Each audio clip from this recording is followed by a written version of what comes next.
On today's podcast, we are going to be talking about one of life's biggest adventures, family planning, with my little sister, Nikki Farah. So happy to have you. Actually, you're always here. I'm literally always here. You're literally always here. And we're with my big sister. She's older than my oldest brother. Toni Fine. Yes. I think I kicked off the whole having a baby thing. Am I correct? Yeah, you definitely got the ball rolling. Yeah. And I don't think it's put a lot of pressure on us. Our parents are pretty content. They're content with you, but I'm such a copycat. We both are. Now I want to have a kid. Yes. Badly. And I'm so excited. Yeah. So we will start off with a disclaimer. We are just two girls yapping. We are two sisters sharing our life, our experiences, what I've learned through this journey of mine. So this is not medical advice. You need to go to your doctor before starting anything, especially if you're family planning, vitamins. Just take this as two girls talking and just sharing what we've learned through our 30-something years. I think we'll share our ages. 30-something. I mean, a lot of hot takes. A lot of hot takes. A lot of offhanded remarks. I don't even know what I'm going to say. Oh. So this is going to be a good one. Okay. And we think the same a lot, too. We share a brain. We do share a brain. So what I would say is, a lot of people ask, how do you become type A? How do you become intentional? How do you start family planning? This is a good podcast to watch. So don't immediately say, oh, I'm not that kind of girl. I don't want to watch this. Maybe you would like to become it when you hear of some of the results that we are interested in having through family planning. Yeah, hopefully. Fair enough. I like that. That's fair. So let's start off in the beginning with my process. I had a baby at 34, so I'm almost geriatric. We'll talk about that term, if it's offensive, if it's not.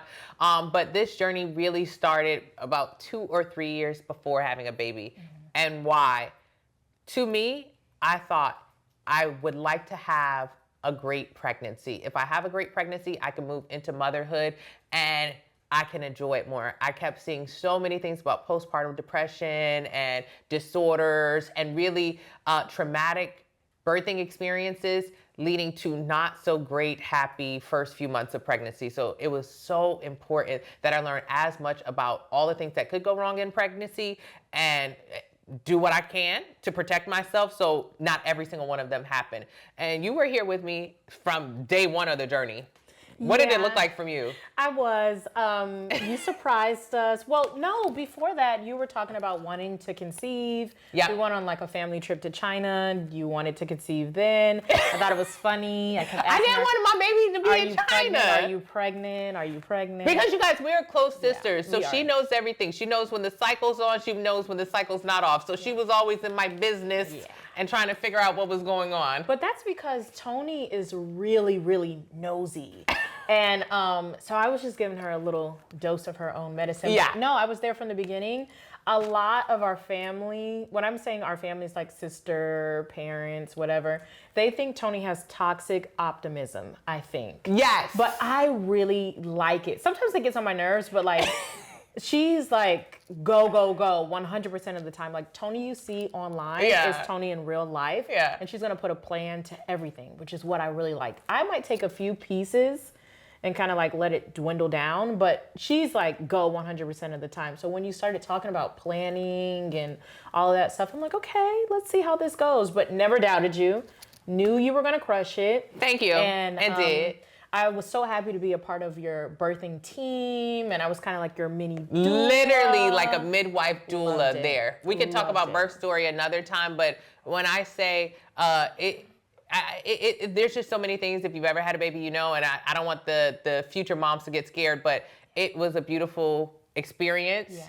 It was pain-free or managed pain for me. And a big part of it, you sent me the Christian hypnobirthing app at the beginning of my pregnancy, and we just started working on that. And even during childbirth, there's a video you can hear Nicole walking me through breathing in and out, in and out, getting that baby out. So that's what I want to offer her for her journey, how we can make sure that she has a great experience, a great experience. So where does a great experience come from? Over planning, you talked about it, creating a plan. Mm-hmm. There's nothing more important. The first thing I did was look up every single side effect of pregnancy, assumed that all of the bad things would happen to me, and then I reversed it. I put it in my chat GBT, I put it in Google, I asked my doctors, I found professionals, and I said, if most women in my family had postpartum, if most women lost their edges, if most women I know had high blood pressure, and I'm probably gonna have it too. I am not above having a pregnancy that's normal. So if most women had it, it will happen to me. But then a year or two in advance, I started looking at what to do. When you have the worst morning sickness, how do you fix it? So that began with diet. I found a lot of the things that women that I know were experiencing, the antidote was different things to do with diet, not being on a diet, not doing keto. That's not what I'm talking about. I'm literally talking about in the order that you eat things, how early you eat things, what kind of things that you eat. So it started off with my diet. So going into your family planning, what is your diet looking like now? My diet looks a little crazy.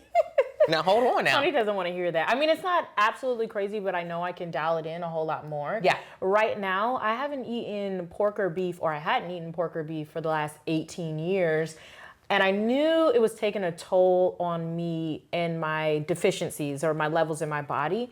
I've known that for a very long time. How do you know that? What do you? Well, I started to gray prematurely. I had gone vegetarian for like 2 years, and then in that span of time, I had also not eaten pork or beef, so I wasn't getting a lot of the vitamins I needed from my food. And I was supplementing, which is just really expensive pee a lot of the time. So it was coming in one way, going out the other, and I wasn't getting any benefits from it. And you did blood testing. Nicole was the first person I know who has ever done blood testing to see what her levels were, and not just say, I think I'm iron deficient, or I think that being off meat is not good for my body, but to say, oh no, based on my blood work, I'm missing out on some stuff. So you're a big advocate for blood work, not just when you're sick and dying, but like right now in your 20s. Yeah. Don't wait to go to the hospital, in my opinion, and then have them tell you these slew of things. You could just go. You could go to like any lab test. You can get full panels. Do it all. It's typically included in your insurance, but if not, it's just a couple $100s out of pocket. It's worth it. And I've done this a lot, really. Yeah, I don't know. We can have like a random fitness challenge and I'll go and get all of my measurements done and then like see how I end up at the end. But yeah, so that was something I did to figure out kind of where I was. And my diet, when I say crazy, it's like I'm very restrictive, but just because I didn't want to eat meat. So, and you're allergic to shellfish. And I'm allergic to shellfish. So wasn't getting a lot of vitamins and supplements from my food. So now I'm like, I'm going to introduce meat. And the reason why I felt that way is because Toni was literally eating, postpartum this is, a steak a day. Yeah. And I was alarmed. Does anybody care about their health? Does anybody care about their heart? She was eating a steak a day. And I'm like, girl, not okay. If you're ever gone through a pregnancy and postpartum and breastfeeding, because I'm still breastfeeding 10 months into the game, love it. We can talk about that. It's my favorite topic.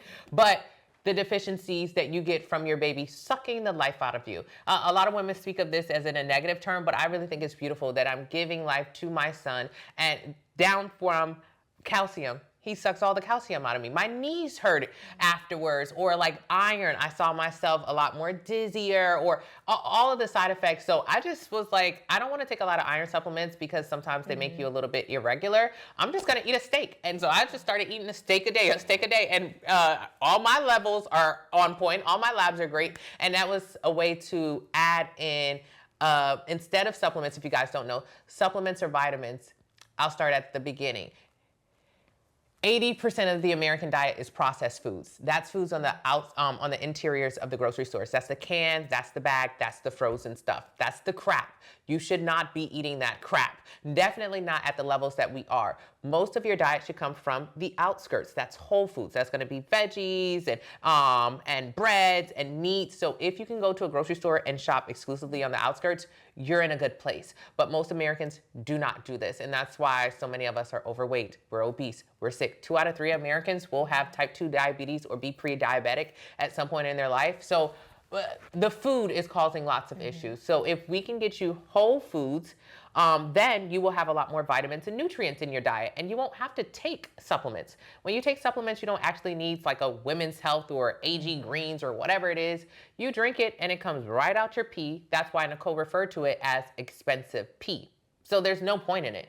You want to have a whole foods diet, eat foods like a steak if you want, or, salmon or spinach. That's where you get the vitamins. If after eating a consistently whole foods diet, you get blood work, like Nicole mentioned. Your blood work will say, you're doing good, but you're not doing good enough. I think you need to up it in these areas. You can decide to add more foods to your diet, or you can just add in that place 1 or 2 particular supplements. So supplementation is a big part, especially when you're not eating meat. You have to do a lot of supplements, and Nicole's tired of that. I'm tired of it. Good. I'm tired of it. She's tired of it too. My family's tired of it. Our mom always has to make like 2 of everything because I'm the non-meat eater. So recently on a trip with my husband, we just came back from Spain. Oh, nice. And Amsterdam, and it was great. I had meat for the first time in 18 years. Wasn't terrible. Took a long time to chew. Completely forgot that like you have to chew your food for real. But I feel like that's gonna add to something there. Yeah. Just having to be more intentional with my chewing. I feel like I'm unlocking something instead there. of cutting and swallowing. You get what I'm saying? Like slow down. Slow down. Slow down. So I'm looking forward to just zeroing in on my diet a little bit more. I'm already weightlifting 3 times a week, but I want to be really intentional, no days missed. We go to like a cardio mixed with like lifting 2 times a week. Yes. It's great. Love that. So just overall, my version of family planning is my supplements, my dieting, my lifting. Learn that from Toni, but also like years of, training. This is my sparring partner. Yes, I like the way you said that. And what I would say to Nicole's supplements, because everyone is going to ask, what supplements would you suggest? Yeah. That's a big question. You hooked me up with a couple. Yeah. I take them now. Yeah. Which ones and why? I'm not your doctor. Please, y'all, don't go taking this stuff. But from my research with my doctors and my blood work, the first and learning what supplements are good for children when the first 1,000 days of your baby's life, what you feed them in your belly, and the first 2 years of what they eat when you begin to feed your children. That can determine if they become obese or have diabetes. So I took that really seriously. I want to make sure what I'm eating is good for a baby. That baby is smart with anything that I eat. That baby has good eyesight. I was eating a ton of carrots, And dates. Yeah, and dates. And, okay. So this is my plan that Nicole has. I'm talking to you guys like you're my sister right now. So the morning plan, right now she's not there. When she's about maybe a year out, for real, getting more supplements through, more vitamins through food. Broccoli, cauliflower, hemp seeds, lentils, and oil. That's that breakfast every single morning. Breakfast of champions. I mean, you will just feel incredible. Your blood will flow better. That's what you want to be getting. That's my favorite breakfast. I got that breakfast from Brian Johnson. I started eating it a few years prior to getting pregnant, and then I kept it during pregnancy. I attribute that to me not having any side effects, especially when it comes to morning sickness. Morning sickness, a lot of times, is your belly is empty of food, and then when you go to eat and it's empty, that's when we regurgitate. But if you're having food aversions, a lot of ladies don't want to eat breakfast, but then that kind of makes the morning sickness worse. So it's a cycle. I suggest eating that ASAP in the morning. ASAP. It does not taste good. It tastes like a really healthy body, though. That's what it tastes like. And then dieting. There's a certain amount of calories that you should be eating. Nicole knows this. Everyone knows this. Yeah. You want to read books like What to Expect Before Expecting. They give guidelines, and that's a quick book that you should get any friend who's pregnant. What to Expect Before Expecting. They'll tell you how many calories to eat based on your current body fat percentage, and your doctor can too. So for Nicole, that's probably around 2,000 or so calories a day. So knowing your maintenance calories before pregnancy and eating maintenance calories before pregnancy is going to help with weight management. Is that something you're nervous about? No, not at all. No. I really like having this goal. Yeah. So it's kind of like we're prepping for the baby, and I'm really excited about having a new goal because life is really what you make it. So I could go into this with no plans, no goals, just kind of really lackadaisical, which I've done that before, and it's got me nothing. Got you nothing. So I'm excited to have something to work towards and to be aligned with something. Again, it's very important to me because I know how I work without a plan and without a goal. And the great thing about free will is you can set a goal towards anything. Anything. Literally anything. And I think the longer term goal is simply being an amazing parent, Right. An amazing mother, someone who can go all in on motherhood. It is a joy for me. I love being a mom. I real bad. Yeah. Everybody know that. I love my son. But the fear initially, and we talked about a little bit, if we start this pregnancy out and we're throwing up every single day and we're feeling bad and we're not able to work out. And if we're not able to work out, we have lower energy. And if we have lower energy, then we're not going to feel good about ourselves. And usually we eat foods that are kind of junky foods, lots of sugar, which we should not be eating a lot of during pregnancy. They suggest about 20 grams of added sugar per day for a pregnant woman. Then we're sleeping terrible. And that terrible sleep, that was my number one goal during pregnancy, to get great sleep, because sleep deprivation it's the worst thing to happen to you. People ask me all the time, what is my favorite supplement? My favorite supplement known to man is called sleep. It is the number one supplement. It is the most important thing that you can do for yourself. If you eat well, you sleep well. If you sleep well, everything else is perfect. So during pregnancy, figuring out ways to get better sleep, starting off with the nutrition, that breakfast that I described, that's gonna do it every time. And then water. When you have a baby on your belly, on your bladder, you're gonna wanna pee. So how much water do you drink a day? Currently, I'm at like maybe 3/4 of a gallon. That's but I good. just came back from Europe, and they're really stingy with the water out there. So Ain't no water. Well, you got to get back on it. Yeah, Water. absolutely. I would suggest for you staying at the same, even a little bit more when you do get pregnant, and then stop drinking a couple hours before going to bed and eating. Not intermittent fasting as a way to lose weight, but if you've ever been there before, those wake ups in the middle of the night disrupt the sleep. You want to go to sleep and stay asleep as long as humanly possible. We could literally do a whole episode on sleep, the it's her importance. favorite thing. I love sleep. She got me a Whoop and paid for my subscription. You gotta get a sister like Toni. Yeah. Because to get the item and the subscription, And it's the like subscription. kind of nuts. It's kind of nuts. Got me one, and she's like, "Where's your Whoop? Did you get your sleep? How much debt do you have?" It's real. Listen. It's that sleep consistency, going to bed at the same time, waking up at the same time every morning. That is more important than hours in the bed. So if you can get quality sleep in the time that you're in that bed, that's gonna be a game changer. So sleep was a big deal during pregnancy, and that eating that she's doing and that drinking and stopping of the drinking will aid in good sleep. And you can't do this when you pee on that stick and it's got two beautiful lines on it. This starts beforehand. If you're not already eating breakfast, when you get pregnant, you're not gonna wanna eat breakfast. If you're not already sleeping well, when you get pregnant, it's gonna get worse. So that's why we talk about family planning, a year, 2 years. And what about your husband? What is he doing? You gotta do all the work. He has to drink more water. He has to drink more water. He has to drink way more water. He's actually lifting 3 times a week. He wants a baby like yesterday. Oh. If I could have brought home a baby yesterday, he'd Not be from the very store. happy. Uncle Dylan, he loves the babies. He's the best. Literally the best. I want to give him kids terribly, but he knows he needs to prep as much as me. So he got new gym membership, going 3 times a week. Water intake. He's actually eating. His problem is under eating. He's a coffee drinker. Yeah. And he is cleaning his whole act up. Because the guys need to be involved. As a gift, we got her What to Expect Before Expecting, and him the father's version. If you can have a partner a part of this journey, because their life is going to change with yours, but also there are some things that I feel men need to do. Way more water in the diet. And if they drink and smoke, none of that. They create new semen every few months. So guys are pretty good. They don't have to change everything, but if they can slow down on some of those bad habits, right? Smoking, drinking, that means we're getting some really good sperm out of him, and that is important. That's really important for the baby. You guys can do more research, ask your doctor, watch TikTok videos, do the chat GPT, but anyone will tell you that. Drink more water, slow down on drinking and smoking. That's about all the guys have to do. And be great support. And when you talk about you and your husband getting into a really great routine of training, why is that important? You don't need to have muscles to have a baby. Yeah, you don't have to have muscles to have a baby, but I think overall pruning that routine is really important to us because it's going to get flipped on its head anyways. But if he's used to waking up early, myself included, getting up and going, and then having like a goal that we both have.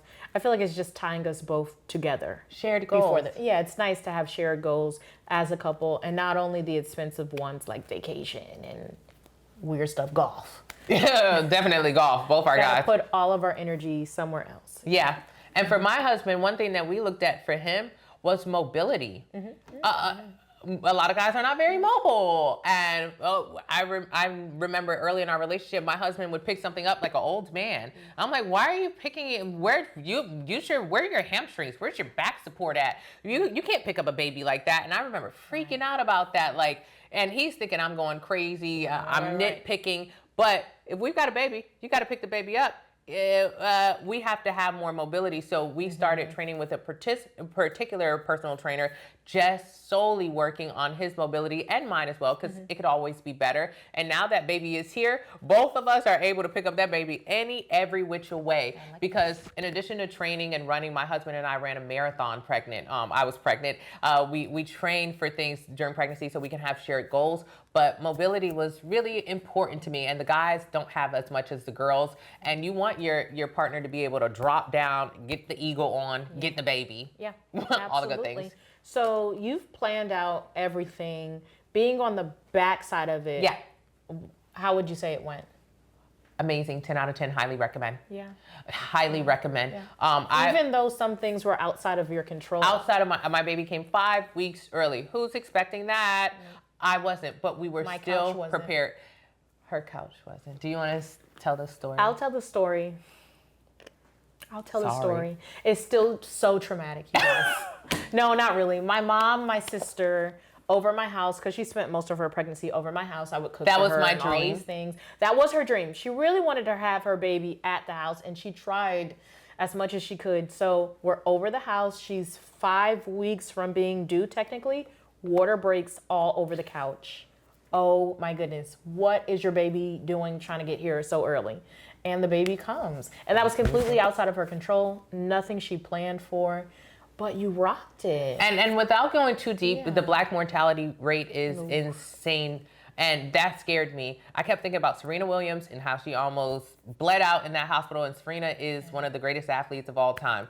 Who wouldn't protect Serena? And thinking about her experience in a hospital really scared me for my experience. And then I just kept walking back. What happened? I'm not a doctor. All I can do is Google, baby.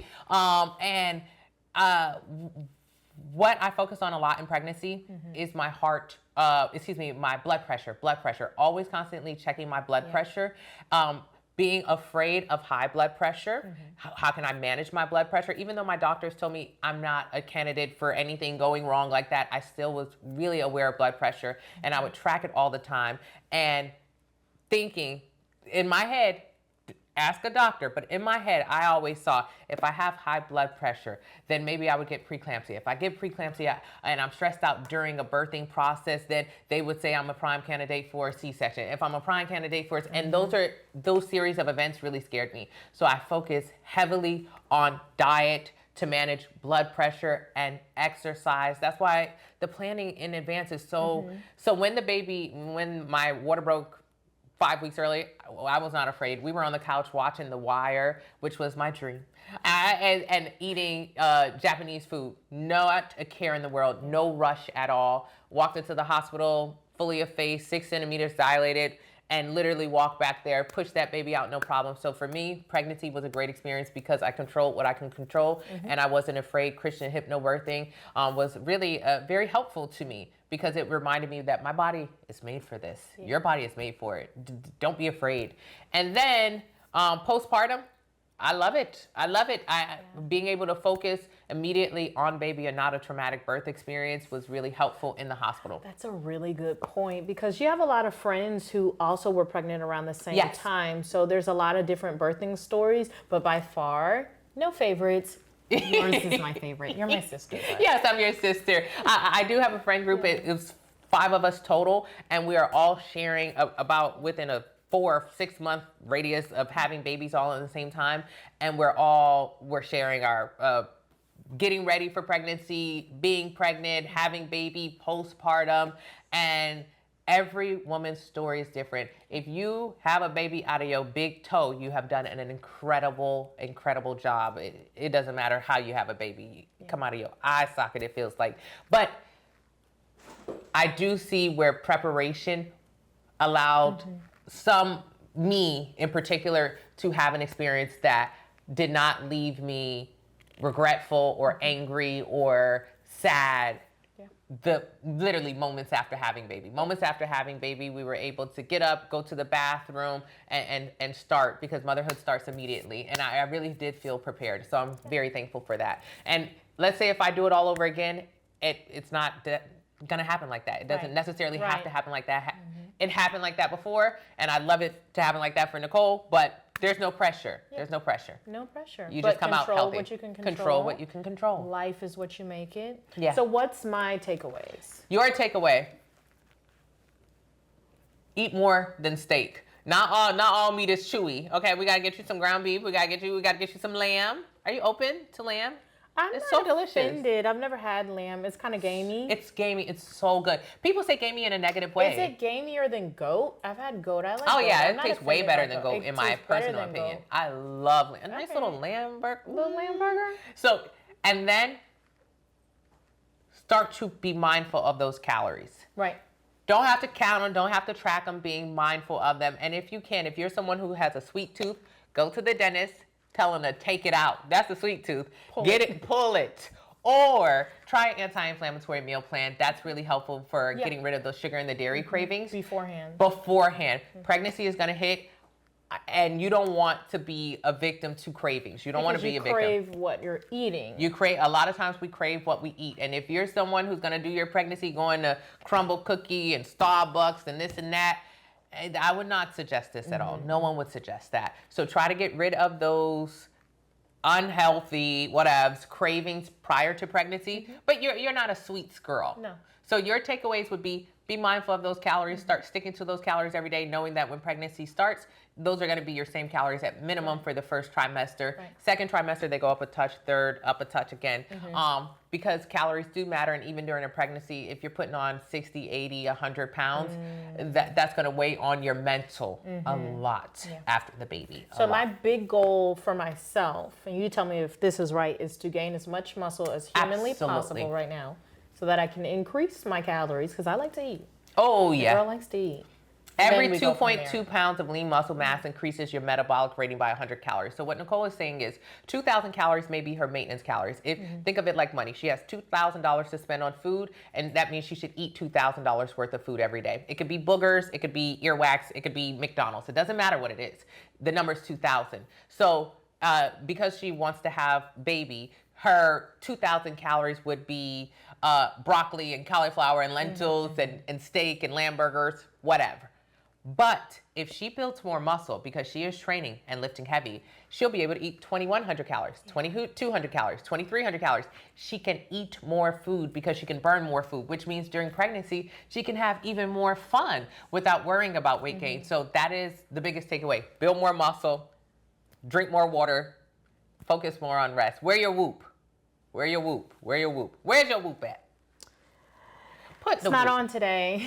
Or a ring, anything that helps you track sleep, data, those things are helpful. And also, I use my Whoop to track my HRV, my heart rate variability during pregnancy, and it actually told me when I got pregnant and then when I was going into labor. We can talk about that in another episode, but data is king. Okay. Yeah. Well, I feel like this was really fun, enjoyable, a little peek into our lives, because this is the stuff that we just yap about all day. All day. So there's no right way to do this. This is just us sharing a piece of our journey. But remember to stay fine and check us out on the next episode. See ya. Bye.